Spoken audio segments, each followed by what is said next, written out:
chat, chit, chat, chit, chat, chit, chat.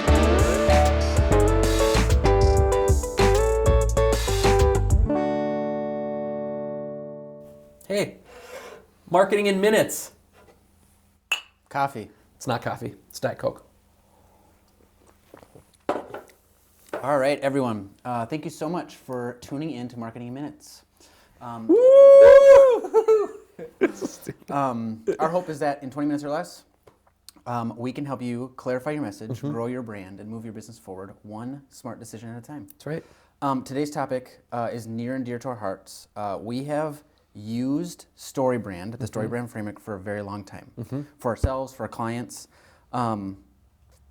Brand scripts, Donald Miller, Uncle Don, as we refer to Donnie. him. As we refer to him.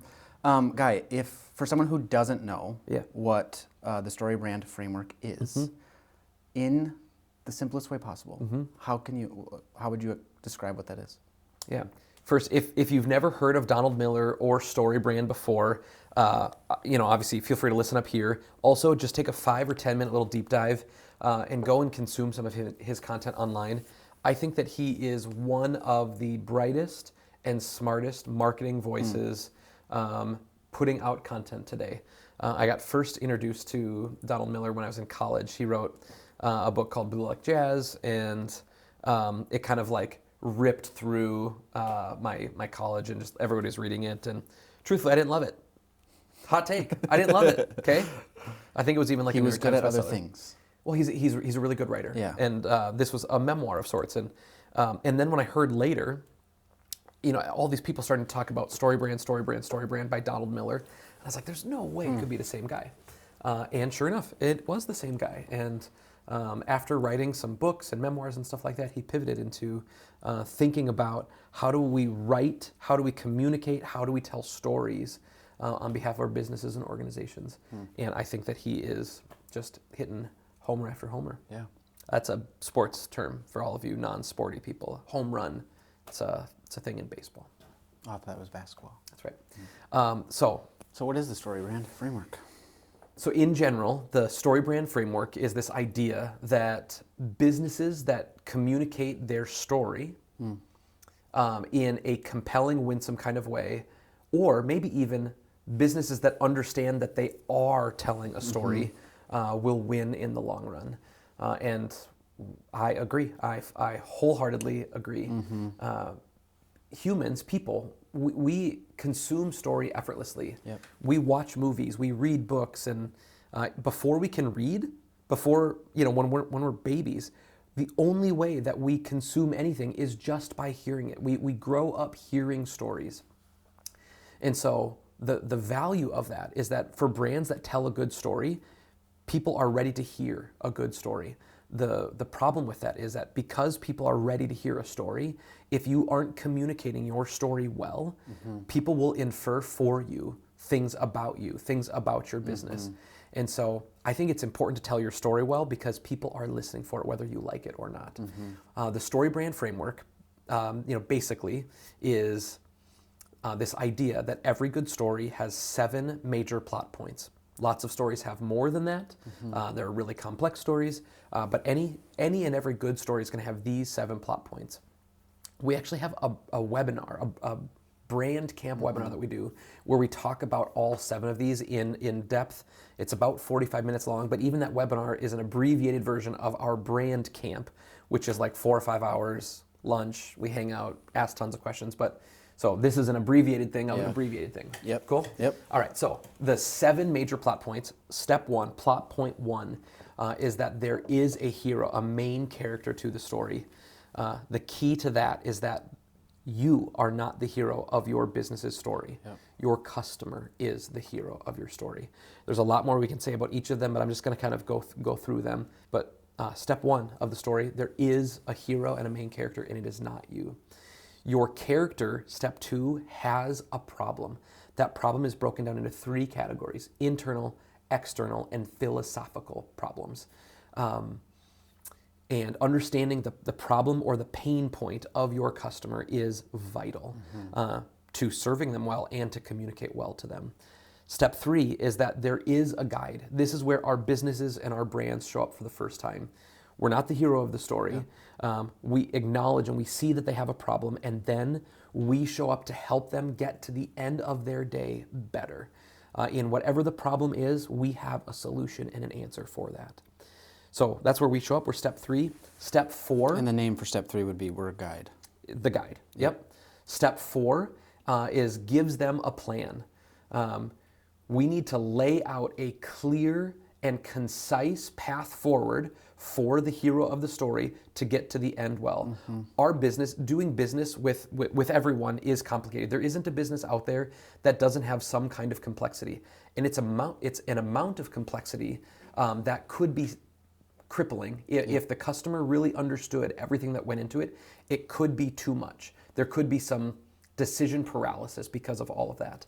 And so we need to lay out a plan, 3 to 5 steps, that shows our hopeful customer that we are in control and that we can actually help them. Then once we've laid out a plan, a process plan, we need to call them to action. Think of things like a call to action button, a CTA on a website. This is a call to action, but even bigger than that, just inviting people in to the story. When we invite them in, we give them an opportunity to actually join us. As human beings, we self-select out all the time. So if we aren't explicitly welcomed in, we will often just say no. So those are kind of the main 5. And then once we have called them to action, they can say yes to us, and their story ends in success in relationship to this problem that we're trying to help them solve. Or if they say no, their story ends in failure. This doesn't mean that their life ends in failure, but in this regard, in regards to this specific pain point, their story could end in failure if they say no. Awesome. So that's the story brand framework. Donald Miller, you should go take a look at it. But we love it a lot. Sweet. As you were learning about this for the first time, what was like one of the biggest aha moments? You're like, this is maybe revolutionary, and it's changed how you view business. So I actually went to Nashville and went for a week and got to meet Donald Miller, which was super, super fun. You know, when you're really kind of jazzed on someone and then you get to meet them and kind of experience them in person, that was really, really, really special.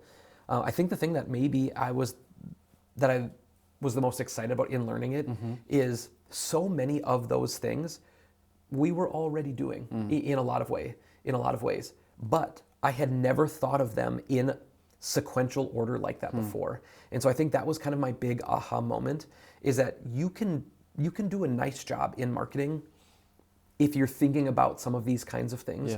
But until you really understand that these things are actually a part of a bigger story and a bigger narrative, and people will consume that better, understand that better, if you sort them in a kind of way that they're ready to hear. That was a massive aha moment for me. Obviously, you could go really deep into all 7 of these points and spend a whole 20 minutes on each of them, specifically with your client being the hero. What are some issues, or what are some mistakes businesses make, and how does that affect the customer journey if they make themselves the hero? Yeah. Every single person wakes up in the morning experiencing their own life and their own problems. We wake up, our eyes open, and we think to ourselves, I need to get ready for the day. I need to go to work.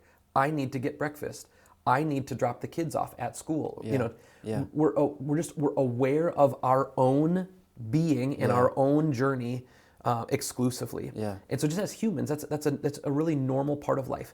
I don't even think it's, there's a way that you could go about that that's really kind of selfish. But that's not even what it is. It's just we are aware of our own journey. And for the businesses and brands, as they communicate, when they show up and all they're talking about is their own story and their own journey, it contrasts, it contradicts, it fights a little bit with people who are trying just to get to the end of their day better than how it started. But for the brands that show up and say like, hey, I understand your pain point and I would like to help you, that fits in perfectly to our kind of natural disposition of like, I'm just trying to do better today than I did yesterday.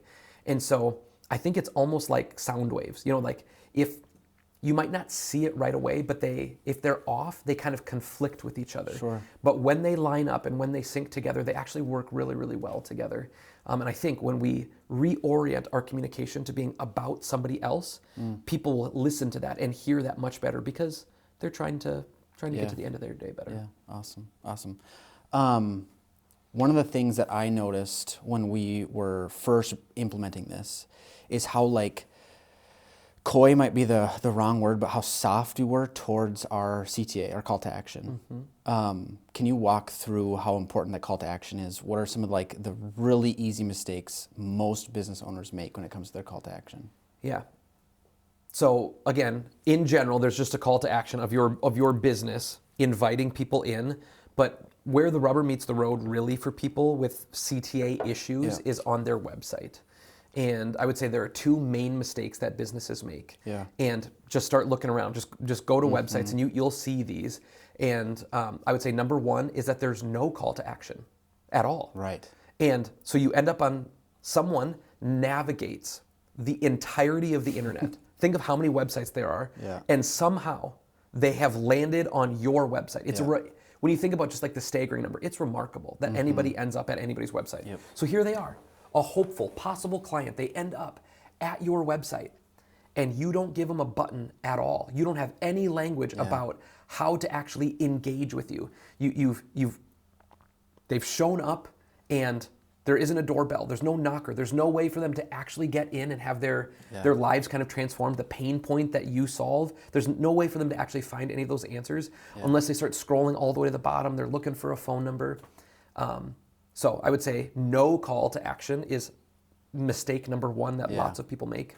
Yep. Mistake number two is that it's a bad call to action or too many different calls to action. What does that mean? So on your website, if you start scrolling, and there are buttons, but every single button is different. You've got learn more and schedule a meeting and want more information. Just they all kind of mean similar kinds of things, but nothing is uniform. People end up feeling confused because they don't know how they're actually supposed to engage with your brand. Also, just a big pet peeve is a learn more button as the call to action. It's why people are on the website. They're there to learn more. They're already doing that thing. So the thing that you kind of want them to do by clicking learn more, it's what they're doing right now. They're learning about your brand. What we need to do, all of marketing is just about getting bodies together. Close the distance between people so that we can actually meet a need. And so you need things like, unless it's an e-commerce where you're just trying to sell something now, you need something like schedule a meeting or give us a call or whatever that is. And every business is a little different, but so mistake number one, there's no call to action. Mistake number two, there's too many different calls to action, or the call to action is something bad, like learn more. Yeah, sweet, super helpful. So without going terribly deep right here, is there anything else about the StoryBrand framework that you'd like to share? Man, go look at it. Take a look. I mean, it's so helpful. It's been so helpful to us. Also, the book is free. I mean, it's not actually free, but I think, book costs $15 used on Amazon. And it could legitimately, absolutely positively change your business completely. Yeah. And so I would say, go read the book. At a minimum, go read the book, or take our little free webinar. But just starting to think in that way could be revolutionary in your business. It was for us, and it's been so fun. This is a system that we run with all of our clients, and watching them do better because of that has been a treat. Yeah, sweet. I think that's what we wanted to talk about today. Unless you have anything else to add. No, StoryBrand, go check it out. Yeah, sweet. Thanks for joining us again. We're really liking doing these episodes. If you ever need help from Switchboard in your branding or communication, photo, video, or you just want to talk more about StoryBrand, we're kind of StoryBrand nerds. We'd love to chat. Thanks. Call now, 612-964-9886. Dangerous.